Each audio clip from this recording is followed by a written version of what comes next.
ಓಂ ನಮೋ ಭಗವತೆ ವಾಸುದೇವಾಯ. ನಮಸ್ಕಾರ ಸ್ನೇಹಿತರೆ. ಇಂದು ನಾವು ಕೇಳಲಿರುವುದು ಒಂದು ಕಥೆಯಲ್ಲ. ಇದು ಜೀವನದ ದಾರಿಯನ್ನು ಬೆಳಗಿಸುವ ದಿವ್ಯ ಜ್ಞಾನಧಾರೆ. ಇದು ಮನಸ್ಸನ್ನು ಶುದ್ಧಗೊಳಿಸುವ ಅಮೃತವಾಣಿ. ಈ ಜಗತ್ತಿನಲ್ಲಿ ಅನೇಕ ಶಾಸ್ತ್ರಗಳಿವೆ, ಆದರೆ ಭಕ್ತಿ ಮತ್ತು ಜ್ಞಾನವನ್ನು ಒಂದೇ ಸರಣಿಯಲ್ಲಿ ಕಟ್ಟಿದ ಗ್ರಂಥ ಅದು ಶ್ರೀಮದ್ ಭಾಗವತ ಪುರಾಣ. ಭಾಗವತ ಪುರಾಣವನ್ನು ಕೇಳುವುದು ಎಂದರೆ ಭಗವಂತನ ಸನ್ನಿಧಿಯಲ್ಲಿ ಕುಳಿತುಕೊಂಡಂತೆ. ಭಾಗವತ ಪುರಾಣ ಎಂದರೇನು? ಭಾಗವತ ಪುರಾಣವು 12 ಸ್ಕಂದಗಳು, 18,000 ಶ್ಲೋಕಗಳು ಹೊಂದಿದ ಮಹಾಗ್ರಂಥ. ಇದನ್ನು ರಚಿಸಿದವರು ವೇದವ್ಯಾಸ ಮಹರ್ಷಿ. ವೇದಗಳನ್ನೆಲ್ಲ ಸಂಗ್ರಹಿಸಿದರೂ ವ್ಯಾಸರ ಹೃದಯಕ್ಕೆ ಶಾಂತಿ ಸಿಗಲಿಲ್ಲ. ಅದಕ್ಕೆ ಕಾರಣವೇನು? ನಾರದ ಮುನಿಗಳು ಹೇಳಿದರು, ನೀನು ಭಗವಂತನ ಲೀಲೆಯನ್ನು ಪೂರ್ಣ ಭಕ್ತಿಯಿಂದ ವರ್ಣಿಸಲಿಲ್ಲ.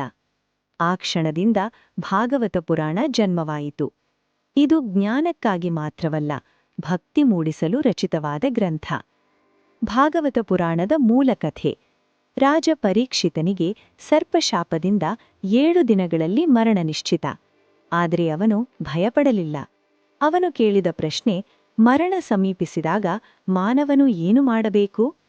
ಉತ್ತರವಾಗಿ ಶುಕಮುನಿಗಳು ಹೇಳಿದ ಗ್ರಂಥವೇ ಭಾಗವತ ಪುರಾಣ. ಮರಣದ ಭಯವನ್ನು ಭಕ್ತಿಯಿಂದ ಕರಗಿಸುವ ಗ್ರಂಥ. ಭಾಗವತ ಪುರಾಣದ ಶ್ರವಣ ಮಹಿಮೆ. ಭಾಗವತವನ್ನು ಕೇಳುವುದರಿಂದ ಮನಸ್ಸಿನ ಅಶಾಂತಿ ಕಡಿಮೆಯಾಗುತ್ತದೆ, ಭಯ ನಿಧಾನವಾಗಿ ದೂರವಾಗುತ್ತದೆ, ಅಹಂಕಾರ ಕರಗುತ್ತದೆ, ಭಕ್ತಿ ಹೃದಯದಲ್ಲಿ ಬೆಳೆಯುತ್ತದೆ. ಶಾಸ್ತ್ರಗಳು ಹೇಳುತ್ತವೆ, 7 ದಿನಗಳ ಭಾಗವತ ಶ್ರವಣ 7 ಜನ್ಮಗಳ ಪಾಪವನ್ನು ನಾಶ ಮಾಡುತ್ತದೆ. ಶಬ್ದವಲ್ಲ, ಅರ್ಥವಲ್ಲ, ಭಕ್ತಿಯೇ ಮುಖ್ಯ. ಭಾಗವತ ಪುರಾಣ ಕಲಿಯುಗದ ರಕ್ಷಕ. ಈ ಯುಗದಲ್ಲಿ ತಪಸ್ಸು ಕಷ್ಟ, ಯಜ್ಞ ಅಸಾಧ್ಯ, ಧ್ಯಾನ ಅತಿ ಕಠಿಣ. ಆದರೆ ಭಾಗವತ ಹೇಳುತ್ತದೆ, ಕಲಿಯುಗದಲ್ಲಿ ನಾಮಸ್ಮರಣೆಯೇ ಶ್ರೇಷ್ಠ ಮಾರ್ಗ. ಭಾಗವತ ಪುರಾಣವು ನಾಮಸ್ಮರಣೆಯನ್ನು ಜೀವನದ ಉಸಿರಾಗಿಸಿದೆ. ಭಕ್ತಿಯ ಪರಮ ಮಹತ್ವ. ಭಾಗವತ ಪುರಾಣ ಹೇಳುವುದೇನು? ಜ್ಞಾನಕ್ಕಿಂತ ಭಕ್ತಿ ಮೇಲು, ಶಕ್ತಿಗಿಂತ ಶರಣಾಗತಿ ಮೇಲು, ಶಾಸ್ತ್ರಕ್ಕಿಂತ ಪ್ರೀತಿ ಮೇಲು.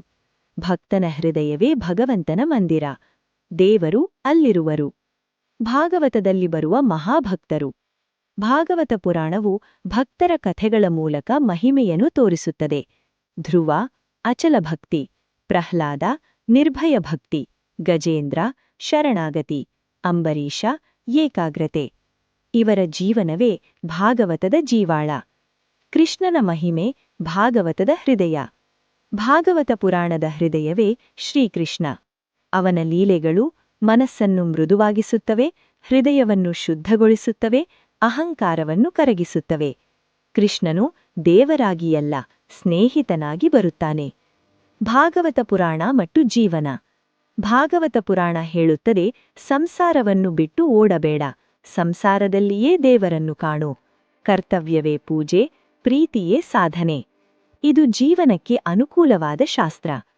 ಭಾಗವತ ಪುರಾಣ ಪಠಣದ ಫಲ. ನಿತ್ಯ ಭಾಗವತ ಪಠಣದಿಂದ ಮನಸ್ಸಿಗೆ ಶಾಂತಿ, ಕುಟುಂಬದಲ್ಲಿ ಸೌಹಾರ್ದ, ಜೀವನದಲ್ಲಿ ಸಮತೋಲನ, ಮರಣದ ಭಯದಿಂದ ಮುಕ್ತಿ. ಇದು ಕೇವಲ ಧರ್ಮವಲ್ಲ, ಜೀವನ ಶೈಲಿ.